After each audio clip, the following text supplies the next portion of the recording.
Sada ćemo da govorimo upravo o ratnom hirurgu Miodragu Laziću, koji je uvijek na prvoj liniji fronta, čovjek koji je spasao i zadužio hiljade ljudi. Govorimo sa gospodinom Oliverom Paunovićem, idejnim tvorcem i producentom filma o doktoru Lazi, ratni hirurg. Dobro jutro i dobrodošli u jutarnji program, evo ovom Viber vezom.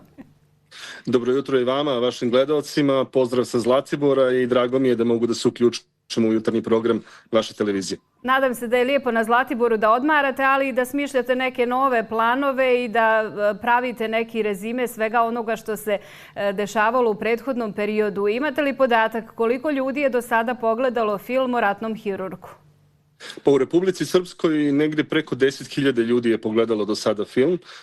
Film je otprilike ide do 1. septembra ove godine u bioskopima i kulturnim centrima, a nakon toga film će biti prikazan premijerno na vašoj televiziji. Tako da eto, imat ćemo prilike da oni ljudi koji nisu mogli doći do bioskopa ili kulturnog centra ili nisu imali uslova da odgledaju film, moći će to da urade putem BN televizije. Olivere, koliko ste vi puta pogledali film? Pa svaki put iznova gledam film i svaki put iznova kad god mi se pruži prilika na nekoj premijeri ili kako god vidim neke nove stvari i proradim i neke nove emocije. Iako sam radio na filmu zajedno sa ekipom koja je radila, produkcijska ekipa koja je radila na tom filmu, uvek iznova vidim nešto novo i čujem nešto novo o doktoru Lazi, jer zapravo tu su puno emocija i mnoge stvari zapravo dok radite film ne vidite, ali kada to spakujete u neku priču, a ja sam i prošli put vama rekao da mi imamo toliko materijala da možemo da uradimo i seriju i evo već radimo na toj priči da se napravi jedna serija od nekih 4-5 epizoda koja će na neki način prikazati totalno jednu drugačiju sliku doktora Miodraga Lazića kroz neku priču serijsku gdje ćemo zapravo pustiti one ljude koje nismo mogli da pustimo u filmu, jer ipak je dokumentarac kratka forma od nekih sati i 10 minuta. Moram vas pitati, evo kažete, gledali ste mnogo puta, tražili ste neke detalje koji su vam možda i zasmetali.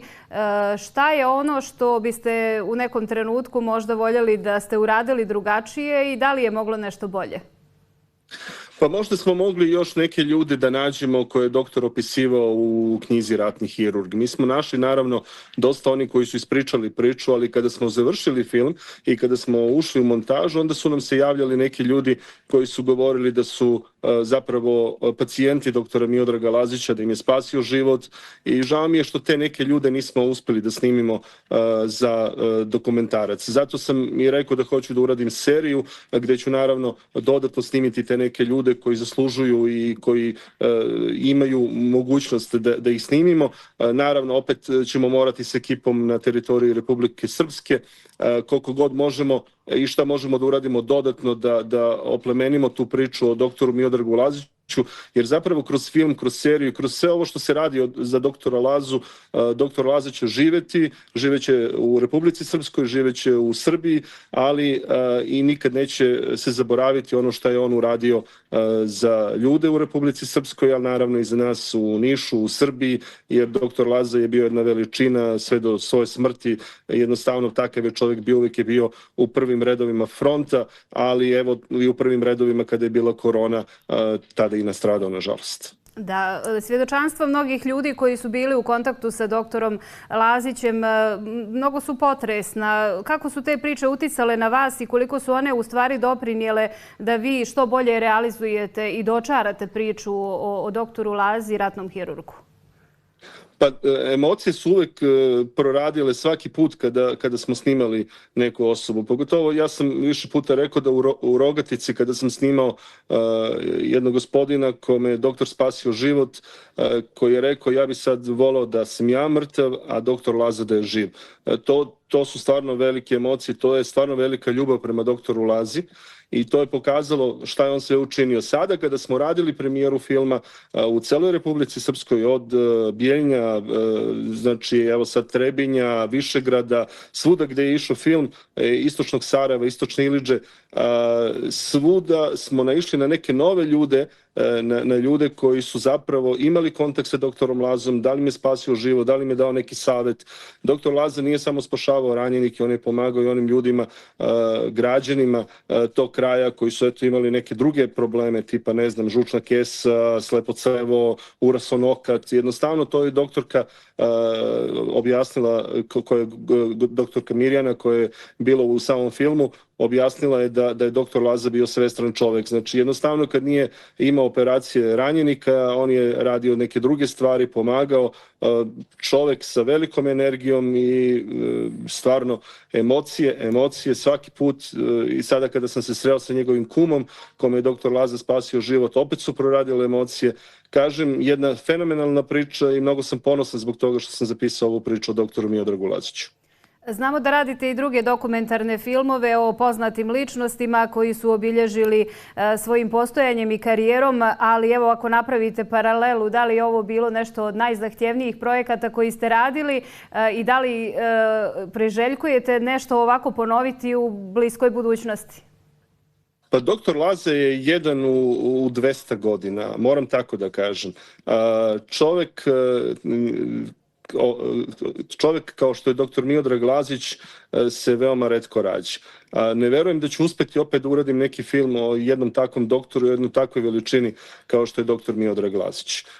Ja mogu da radim druge filmove, kao što sada radim film o Stevanu Sremcu, kao što radim film o Boris Stankoviću, oni su književnici, kao što sam radio film o Bilji Krstić, Tomi Zdravkoviću, nekim sportistima, Duletu Saviću ili Draganu Panteliću, ali kao što je doktor Miodrag Lazić, takav čovjek više ne postoji, takav doktor se više ne rađa. Ja makar mislim da više nećemo imati prilike da sretnemo jednu takvu veličinu.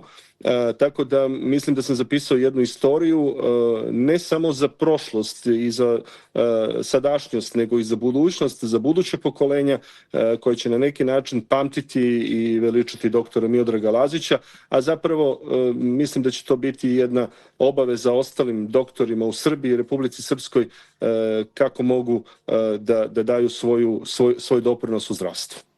Sada ste mi dali odličan uvod za moje sljedeće pitanje. Pomenuli ste starije ljude, starije osobe koje su dolazili na projekciju filmova širom Republike Srpske. Bilo je i onih mladih. Šta su oni komentarisali? Šta su vas oni pitali i da li su shvatili poruku koju vi želite da pošaljete? Puno mladih je bilo na filmu i u Srbiji i u Republici Srpskoj. Zapravo to je još jedan pokazatelj da doktor Laza je neko o kome se priča u kući, u porodici, stariji prenose na mlađe. Jednostavno vidim da i kod tih mladih proradila emocija, stvarno su čestitali što smo uradili jednu takvu priču, pitaju kako mogu opet taj film da pogledaju. Zapravo mi smo radili film da bude edukativnog karaktera. Svakom gradu kome smo dali film da koristi film Dr. Miodrag Lazić, ratni hirurg, mi smo im dali predlog da deca školskog uzrasta, srednje škole, kako god, možda čak i osnovne škole mogu da odgledaju taj film, jer zapravo film govori o čoveku velikog srca, ne o nekom čoveku koji je služio jednoj vojsci, o čoveku koji je pomagao i Srbima i Bošnjacima i Hrvatima, nije gledao koje vere ili koje nacije. Jednostavno čovjek je bio velikog srca. Tako da mislim da taj film budućim pokolenjima će mnogo značiti. Zapravo dokumentarni film je istina o čoveku jednom i zato ja i radim dokumentarne filmove. Više puta volim da kažem da je u dokumentarnim filmovima istina i zato opet kažem da će mladim pokolenjima i budućim pokolenjima to mnogo značiti i mislim da nikada, ali nikada doktor Laza neće da izgubi poštovanje ni u Srbiji, ni u Republici Srpskoj. Mislim da o njemu tek će da se priča i to će trajati kao što traje priča o mnogim velikanima Srbije. Posebno kada vidimo tu dopunjenu verziju kroz serije, jer ste rekli da imate dovoljno materijala da možete napraviti jedan mini serijal. Projekcije se nastavljaju, ako se ne varam, i u narednom periodu mi putem BN televizije obavještavamo sve naše gledaoce i slušaoce u mjestima, njihovim mjestima da mogu pogledati film. A recite mi da li imate neke podatke možda u narednom periodu gdje će se film moći pogledati i i nakon toga da se vidimo ovdje u studiju i napravimo jedan onaj pravi rezime svega. Pa, bit će film pušten sada avgusta meseca u Modrči, u Doboju. To su područje gde je ostalo neemitovanje filma, znači film još nije emitovan i čekamo jednu veliku premijeru u Banja Luci. Nakon toga, kao što sam rekao, film ide BN televiziji na premijerno televizijsko emitovanje, ali mislim da ta premijera u Modrči i Doboju i kasnije u Banja Luci, iako je film bio u Banja Luci ali putem bioskopa, uradit ćemo jednu veliku premijeru jer narod Banja Luke zaslužuje da odgleda jednu veliku premijeru i da se napravi jedna velika priča i naravno na taj način da opet izdignemo priču o doktoru Miodragu Laziću. Sjajni ste, Olivere, i uvijek volimo sa vama da razgovaramo. Tek ćemo pričati o ovoj temi, o drugim temama u nekom narednom periodu. Hvala vam što smo vas ukrali, evo sa odmora. Na Zlatiboru smo vas pronašli. Vidite kako mi onako bez problema dođemo do vas, a i vi ste uvijek tu za nas, BN televiziju. Hvala vam lijepo. Hvala i vama na saradnji. Imamo stvarno fenomenalnu saradnju i mnogo mi je drago da mogu uvek da ustupim naše filmove BN televiziji i da zajedno ispromovišemo ono što je bitno i za Srbiju i za Republiku Srpsku i da naši i vaši gledalci uživaju u tim filmovima. Želimo vam svako dobro. Hvala. Prijetno. Bio je ovo Oliver Paunović, idejni tvorac i producent filma o doktoru Lazi pod nazivom Ratni hirurg. Ako ga niste pogledali, imat ćete priliku da pogledate u vašim mjestima, u Domu kulture ili pozorištu, zavisi gdje se bude emitovalo. U svakom slučaju na BN televiziji uskoro i premijerno.